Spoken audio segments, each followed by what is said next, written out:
The first hearing of the case since Victoria Police lay charges. There are 8 counts of indecent assault, 1 count of attempted indecent assault and 1 count of common law assault. So that's 10 very serious offences, all reported to Victoria Police, not by one woman, but by multiple women, all at the same time, 4 years after it happened, right as his defamation, a crucial part of his defamation case in New South Wales is going on. While the charges now progress through court here in Melbourne, a defamation case remains on hold in the New South Wales Supreme Court.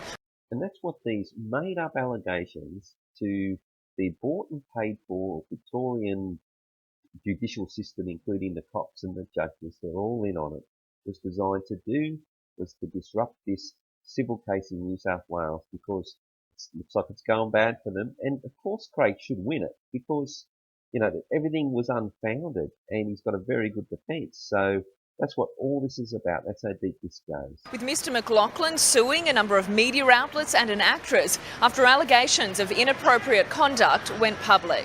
If you watch my last video on Craig's update, I put in it that they'd tried to go to the New South Wales Police with what that he'd done within this defamation case and try and report it as criminal behaviour, but the New South Wales Police didn't have a bar of it. So that's why it's now only called inappropriate behaviour. Now, bear in mind that he's lost his career, he's lost all of his roles that he had going at that particular point in time, not for criminal conduct, but only for inappropriate, what they are saying is inappropriate conduct, which he is challenging in the courts anyway. So that's another reason why they've generated these false complaints to the bought and paid for totally corrupt Victorian judicial system, is to justify that he lost his job and his career and he's been totally smashed. So that's the second reason, and also to disrupt him winning, because he should win that case in New South Wales. Charge sheets were heavily redacted, media requests for the number of complainants denied. Further proof that these charges are all made up garbage, all fictitious, all lies, is the secrecy. Now, the fact that they won't mention even the number of complainants, was it 2, 5, was it 10?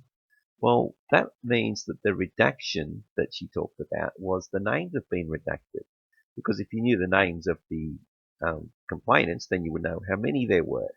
Now, they can make up any kind of bullshit for suppressing someone's name. Normally, it's only if you're a kid. And generally adults, their names get publicly released because it's a public court system. You know, the public gets to know. It's only in rare circumstances should it be suppressed. But they could make up a reason for suppressing the names of these complainants. But what that allows them to do without the public scrutiny and anyone cross-checking anything, they can throw names at Craig McLachlan and they could even make them up. They could just, throw, oh yeah, on this date you did this. Because these women, or complainants, as part of the complaint, we would have to include, times, dates and locations where these assaults supposedly happened.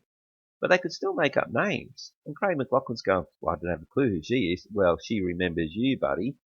And she's just got to say, oh, he'd had a bit to drink, so therefore he doesn't remember who I am. And, and they could say, oh, you're just saying you don't remember her to try and get off the charge. And they'll always believe the woman ahead of the bloke.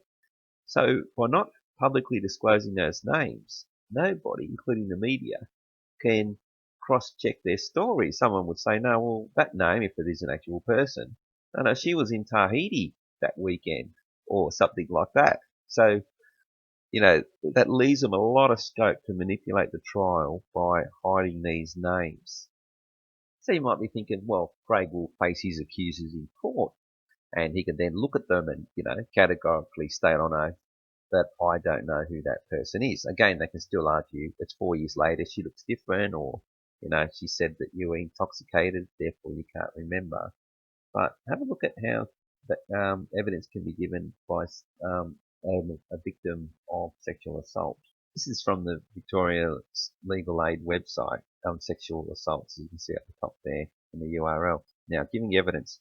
There are limits to the sorts of questions lawyers can ask to help reduce your stress. Now, I would have thought getting a proper verdict was more important than reducing stress, but Apparently that's a bit of a focus. But look at that third dot point down there. Having screens placed so you cannot see the accused. Well, if you can't see the accused, then the accused can't see you. So Craig's in court. All he can hear is his voice. So he can't positively identify her at all. And right down the bottom there, child victims or those with cognitive impairment give evidence at a special hearing in which is recorded by video, and then that is then shown to the court as evidence. Now here's a further bit from the legal aid side on cross-examination, and it says there the judge can stop you being asked improper questions. So any question, what's an improper question? Well, the judge gets to decide. So she's behind the screen, and Stuart Littlemore starts asking questions as to, is she really who she says she is? All he needs to say is that's an improper question. That's it.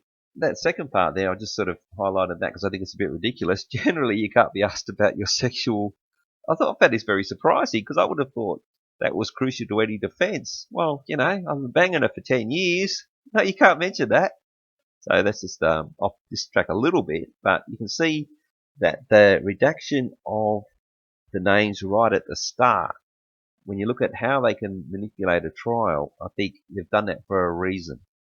So I think it's very ominous that those names have been redacted and no one gets to know who they are, because they can certainly manipulate the trial, as we can see through the cross-examination process, and that's an improper question, hiding behind screens, recorded video.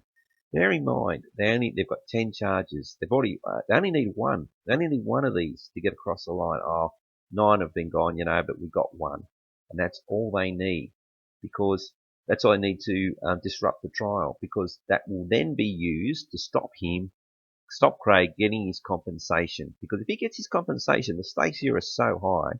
This is global. This is from on high.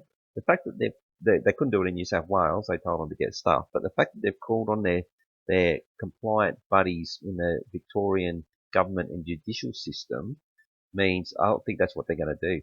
I think they've made up these charges. They're going to get across with one, and then they're going to stop him from getting his compensation. And their Me Too bullshit, which would be totally scuttled by Craig winning his case, gets to go ahead, and you're going to have all those idiots on the Today Show, Sunrise, all with their reading the scripts of narration and, the Me Too, it's a valid movement and it's important and all this sort of rubbish, all about globalists, trying to take power away from men. That's all it is. So, I'm starting to think that now that I've had a bit of a look at the Victorian judicial process and the fact that it went to Victoria, the most corrupt, look, they're all corrupt, okay, but the ones that are in bed with these globalists, you've got all these globalist organisations down there. Oh, yeah. So anyway, I just think it's looking bad for Craig. His lawyer, former Media Watch host and QC Stuart Littlemore, told the court, "My current thinking is to seek to go straight to trial with hand-up brief, as we do want to expedite this as much as we possibly can." The fact that the defence wants to expedite the trial, ordinarily the defence wants as much time and as much delay as possible so that they can prepare the defence. The fact that they want to expedite it means that the defence wants to get this over and done with. But I don't think, because they know it's a load of garbage, Littlemore spoken to Craig. He said, no, they're making it all up. They made us look at these names. He said, I don't even know who they are. But I don't think even Littlemore knows how big this is and what's going to happen in court. And the legal team told if they want a quick trial, Craig McLachlan will have to attend his next appearance in April. So even if it's expedited, you can already see it's going to take months and months and months. But there you have it. They've gone to Victoria with all this secrecy, with all this bullshit made up claims that they can just get through. The real story here about this case, on top of Craig's injustice, of course, and his Me Too, is the, I guess, wholesale corruption of the Victorian judicial system. And the others are corrupt up to a point. But Victorian judicial system, all the terror stuff's down there, 1,000 cops were traumatised by Burke Street, just lies like that. The entire system down there is in bed with the globalists. They don't have any legitimacy. I don't know how people just can't stop laughing. They're allowing these Sudanese gangs to run amok. All right, that's it.